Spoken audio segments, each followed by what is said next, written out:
No vídeo anterior, eu introduzi o método experimental e os significados de variável independente, variável dependente e variável de controle, ou controle, se você assim preferir. No vídeo de hoje eu pretendo demonstrar como identificar variáveis graficamente, posto que a psicologia é uma disciplina científica e uma das competências então esperadas por psicólogos é serem capazes de interpretar a evidência científica e dentre as habilidades necessárias para isso está a leitura correta de gráficos. Bom, alerta inicial, eu não falarei aqui de gráficos de pizza, nem neste vídeo e nem em vídeos futuros, concordando com uma pessoa que produz conteúdo, um professor que produz conteúdo para o YouTube, o professor Altair de Souza, pizza foi feita para comer. Nós não somos muito bons com angulação, então é muito difícil de comparar, por exemplo, se essa região aqui ela tem uma área maior do que essa ou do que essa. Além do que, as informações elas não ficam claras em gráficos, né? Se eu tenho apenas duas categorias, masculino e feminino, é melhor colocar as informações textualmente do que colocar em gráfico. E por fim, também eu não consigo utilizar barras de erros aqui para dizer a estimativa de variabilidade ou de incerteza em relação à minha estatística. Então, gráficos de pizza eu concordo com a Altair e recomendo que não seja utilizado. Bom, no vídeo de hoje eu vou dar 4 exemplos da literatura científica em psicologia, que são esses exemplos aqui, e a partir disso eu vou falar sobre variável independente, dependente e interpretar os resultados graficamente. O primeiro exemplo que eu escolhi é sobre a presença de celular durante a realização de alguma tarefa e os recursos cognitivos dos participantes. Então, esse estudo que eu julguei muito interessante fez o seguinte: em 3 condições experimentais, os participantes foram solicitados a realizar uma tarefa de memória e de inteligência. Numa condição, os participantes foram solicitados a colocar o celular sobre a mesa onde eles iam realizar o teste, com a face do celular voltada para baixo. Numa segunda condição, era para eles deixarem o celular onde eles corriqueiramente costumavam deixar, ou seja, no bolso da calça, por exemplo, ou na bolsa, na mochila. E numa terceira condição, os participantes foram solicitados a deixar o celular numa antessala do laboratório, uma prática corriqueira no laboratório desse grupo de pesquisa. Importante, nas 3 condições, os participantes foram solicitados a deixar o celular no silencioso e sem o modo vibração, de modo que os celulares não emitissem qualquer estimulação auditiva, visual ou tátil nos participantes, sobretudo nos participantes que estavam com o celular ali na sala, sobre a mesa ou dentro do bolso. E os participantes, como eu disse, realizaram tarefas de memória de trabalho e de inteligência fluida. Podemos entender, então, que a variável independente deste estudo é o tipo de instrução que foi dada, né, sobre onde o celular deveria ficar, sobre a mesa, com a face virada para baixo, no bolso ou na mochila, que eles agruparam como sendo uma única condição, ou numa outra sala. E as variáveis dependentes são os desempenhos na tarefa de memória de trabalho e no teste de inteligência fluida. A pergunta dos pesquisadores era se a simples presença do celular pode capturar recursos cognitivos dos participantes e, deste modo, afetar o desempenho. Se isso for verdade, nós esperaríamos então que os participantes na condição em que o celular ficou numa antessala se saíssem melhor do que os participantes cujo celular ficou ali mais próximo deles. Bom, aqui então nós temos os resultados. Vamos a algumas considerações. No painel esquerdo, eu tenho então no eixo X a minha variável independente, que era a localização do celular. Ela tem 3 níveis. Na carteira, que eu estou falando carteira, tá? Mas é carteira no sentido de mesa, né? Talvez mesa fosse uma palavra melhor do que carteira, porque pode parecer outra coisa. Mas é a carteira sobre a carteira onde eles realizaram a tarefa. No bolso ou na mochila ou em outra sala. No painel à direita, temos a mesma coisa, que é a mesma variável independente, os mesmos 3 níveis, com a diferença que no painel à esquerda, aqui a variável dependente, a pontuação na tarefa de memória de trabalho, que chamava Operation Span, né, uma tarefa de extensão de operações aritméticas, uma tarefa comumente utilizada para mensurar a memória de trabalho. E aqui a pontuação no Raven, né, no painel direito, então a variável dependente aqui é o desempenho num teste de inteligência. Bom, as barras de erro aqui, elas representam erros padrões. Eu não coloquei isso aqui, mas em geral nos artigos vai estar escrito ali numa nota de rodapé o que significa as barras de erro. Quando você for fazer os seus próprios gráficos, é importante que você explicite, porque senão o seu leitor não vai saber o que significam essas barrinhas de erros aqui. Que elas são alguma estimativa de variabilidade. Podem significar desvio padrão, podem significar erro padrão, podem significar intervalo de confiança. É importante que seja explicitado o significado, né, o que ela representa, porque a interpretação difere nos diferentes casos. Mas aqui eu vou me focar sobretudo nas barras e não nas barras de erros internas às barras. Bom, o que a gente percebe aqui é que, sobretudo pegando as duas condições mais extremas, então a barra verde e a barra vermelha, nós percebemos que a pontuação numa tarefa de memória de trabalho foi próxima a 34 para quem deixou o celular numa outra sala e para quem, em média, né? E para quem deixou na própria carteira foi aproximadamente de 30,5, ou seja, 3,5 pontos de diferença, né? Aqui também no teste de inteligência a gente percebe uma diferença. Então, quem deixou o celular sobre a carteira teve um desempenho de aproximadamente 7,8 e quem deixou em outra sala de aproximadamente 7,35 mais ou menos. Então, 8,35. Então, tem uma diferença nos dois casos. Aparentemente a diferença não é tão grande, mas tem sim, ou seja, de certa forma parece que recursos cognitivos são capturados e afetam o desempenho dos participantes. Ou seja, se realizar um teste de inteligência, um teste de memória de trabalho, independentemente de você não mexer no celular, a mera presença do celular ali captura um pouco dos recursos cognitivos e piora o desempenho em relação a uma condição em que essa ferramenta tão típica no nosso dia a dia está ou não está presente, né? Bom, então aqui só reforçando, a interpretação das barras de erro, as barrinhas internas aqui, depende do que está sendo plotado. Então aqui nós fizemos a nossa interpretação em função do quanto que o score na variável dependente foi modificado em função dos níveis da variável independente, né? Temos a mesma variável independente nos dois painéis, porque o experimento tinha apenas uma variável independente com 3 níveis, mas tínhamos duas variáveis dependentes. Eu quero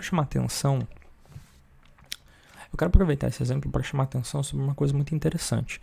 Notem que a pontuação na tarefa de memória de trabalho, aqui o eixo ele não começa em 0, ele começa em 28. Aqui, igualmente, a pontuação no Raven não começa em 0, começa em 7,20. Isso aqui, o equivalente, é como se eu tivesse dado um zoom no gráfico e tivesse ignorado o restante das barras aqui para baixo. Eu cortei um pedaço do gráfico e dei um zoom. Eu vou mostrar como que esse mesmo gráfico ficaria se eu tivesse começado do 0 aqui e aqui. Olha só o que acontece. O que acontece é que é como se eu tivesse dado um afastamento do gráfico e agora parece que as diferenças não são tão grandes, né? Vou voltar para o gráfico, para o slide anterior. A gente percebe que a distância das barras é muito grande aqui e a distância aqui também é relativamente grande. Quando eu dou zoom, as distâncias aqui ficam muito pequenas e aqui ficam um pouquinho maiores, mas também pequenas.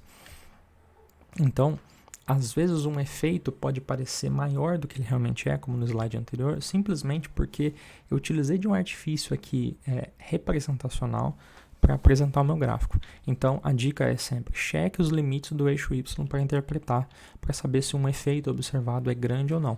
Evitem interpretar resultados apenas em termos de um efeito existe ou não existe. Interpretem em função da magnitude desse efeito.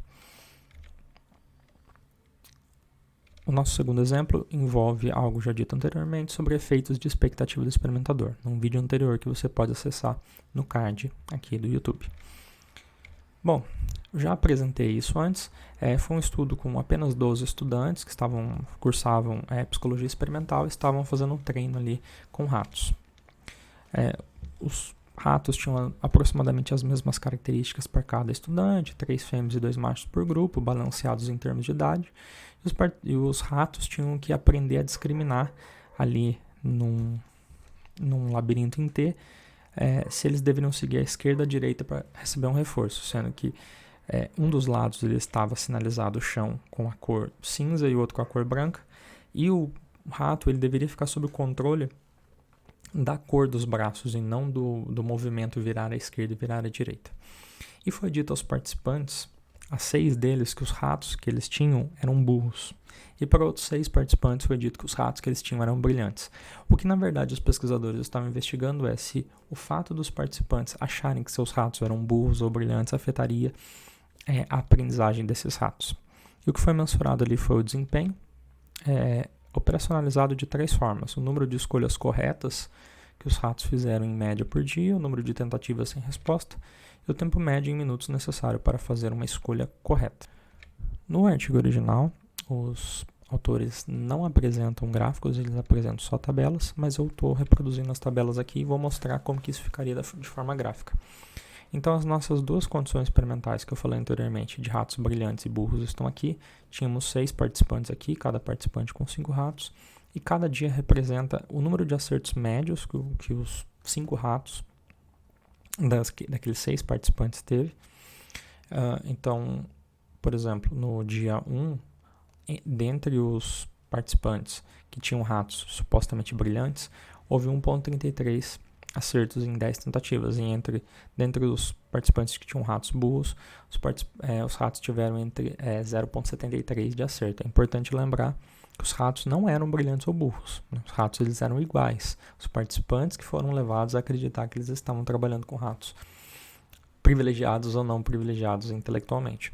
Aqui o assistente que era um 13º participante, que era o próprio pesquisador, que ele estava tentando dar o melhor para ele, para os ratos dele aprender, para ter um parâmetro para comparar os 2 grupos. Então aqui são apenas 5 ratos, tá? Para um único participante, que é o assistente. O que a gente pode pegar é pegar as médias e pegar os erros padrões das médias, que costumam ser utilizadas também em estatísticas em artigos, e utilizar isso para fazer um gráfico. Então aqui eu tenho o número de acertos por sujeito por dia, plotado no eixo Y. Então essa é a variável dependente, uma das variáveis dependentes de desempenho ali dos ratos, e o grupo, né? O assistente, que na verdade não é propriamente um grupo, né? É uma pessoa só, com 5 ratos, esse assistente, e os outros 2 grupos com 6 participantes que pegaram cada um 5 ratos brilhantes e 6 participantes que pegaram cada um 5 ratos burros. A gente percebe sim que tem um efeito em que os participantes, eu vou me focar na comparação aqui desses 2 grupos, os participantes que acreditavam que tinham ratos brilhantes, de fato, os ratos deles aprenderam mais do que aqueles participantes que achavam ter ratos burros. Isso seria um efeito de expectativa do experimentador. É exatamente isso que os autores estão chamando de efeito de expectativa do experimentador. Quando a gente considera uma outra variável dependente, que foi reportada pelos autores, essa variável representa o tempo médio em minutos que os ratos levaram para emitir uma resposta correta. Ou seja, aqui a gente só está considerando os acertos. Aqui, quanto menor é o tempo, melhor, porque significa que o rato tomou uma decisão mais rapidamente. A gente percebe, de fato, que, em média, os ratos brilhantes levaram 1 minuto a menos do que os ratos considerados burros. E a gente pode plotar isso graficamente. Isso aparece aqui, mais uma vez, estou ignorando o grupo aqui assistente. Então aqui eu tenho o tempo médio necessário para emitir respostas corretas. Diferente do painel à esquerda aqui, quanto mais acertos significa que é melhor o desempenho, maior a aprendizagem. Aqui, quanto menor é o tempo, melhor foi o desempenho, maior foi a aprendizagem.